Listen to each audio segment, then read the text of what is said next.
Now when it comes time to just grind out a hunt during the rut, this is exactly the type of setup that I'm looking for because it seems like activity can flow through here at almost any time of the day. A drainage top that connects multiple terrain features and doe hangouts is a great location to capitalize on chasing activity. These spots act as travel hubs that are especially productive when they sit in between a ton of doe activity. When a buck's following a doe through a drainage top, it's very common that within a reasonable amount of time you're going to see some more rutting activity in that area. And if you're lucky enough to have a lone hot doe come through that area, there's no telling how many bucks could end up following her scent trail through that same exact pinch point. To narrow down my focus even more, I like to target drainage tops that have scrapes on them, so there's one more reason for a buck to pass through within bow range. Now this video is part of my Hill Country Rut Terrain series. It's a collection of short tactical breakdowns where I'm going to show you how to identify and hunt 5 different key terrain features that are always consistent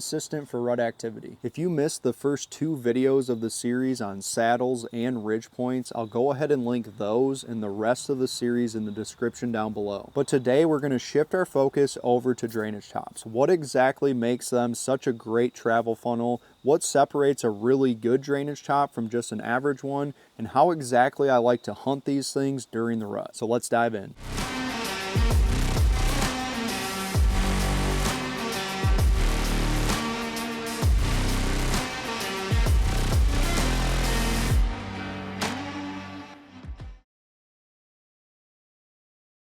Now a drainage top is going to be that flat or slightly rolling area where a draw or a drainage meets up with the higher elevation on a ridge system. It's that subtle little transition where the slope finally levels off before connecting to the upper main ridge. Because they are that natural crossing point in between elevations, deer are going to use drainage tops year round. But during the rut, the right drainage top is going to become a travel hub that connects multiple doe social areas. You can think of them as the intersections of hill country where multiple paths of travel intersect in one area. And that is exactly what makes them so effective when bucks start cruising in November.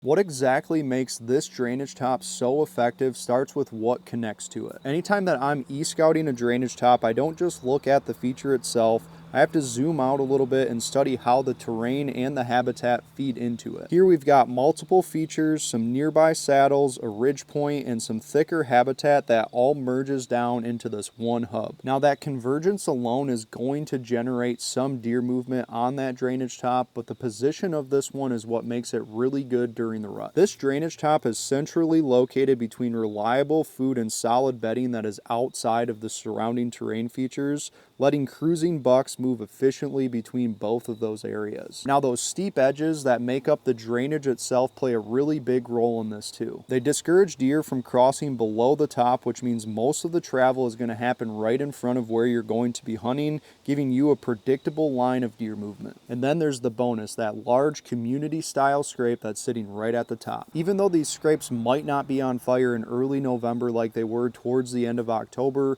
this is still going to be a potential area that a buck can cruise through, and being around that scrape is just one more reason for that buck to come within bow range. So when you can put it all together, multiple terrain features that are feeding into the drainage top, a bunch of nearby doe activity, steep edges that are going to condense the movement up towards the top, and then that big scrape that's anchoring the hub, you've got one of the most reliable rut funnels in hill country.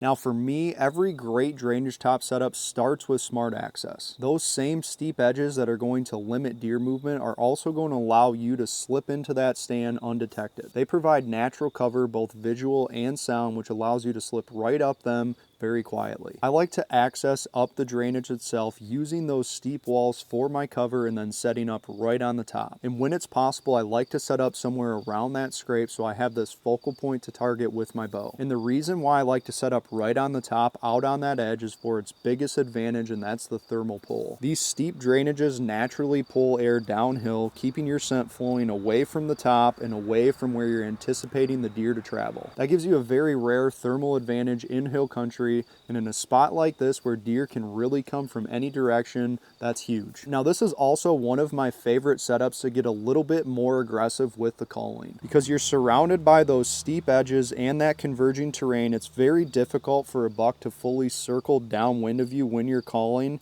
and he's funneled into very predictable travel lanes. So for me, that makes this a very good location to mix in some rattling and some grunting when I'm logging those long hours on the stand. With the right access, a few doe groups hanging out nearby, and you picking the right tree and being there at the right time, these drainage tops can be one of the most consistent locations for movement during the rut. So that's a look at how I like to hunt drainage tops during the rut. They're reliable, very consistent, and when they sit between multiple doe hangouts with that scrape up top, they can produce action all day long. Now, every terrain feature that I'm going to cover in this series plays a different role in how bucks travel during the rut in hill country, but when you understand how they all work together, that is when you turn your random encounters into predictable opportunities. Up next, we're going to take a look at benches, and these are my favorite features to target in those higher pressured pieces of public. Thank you all for watching, and good luck this season chasing those hill country bucks.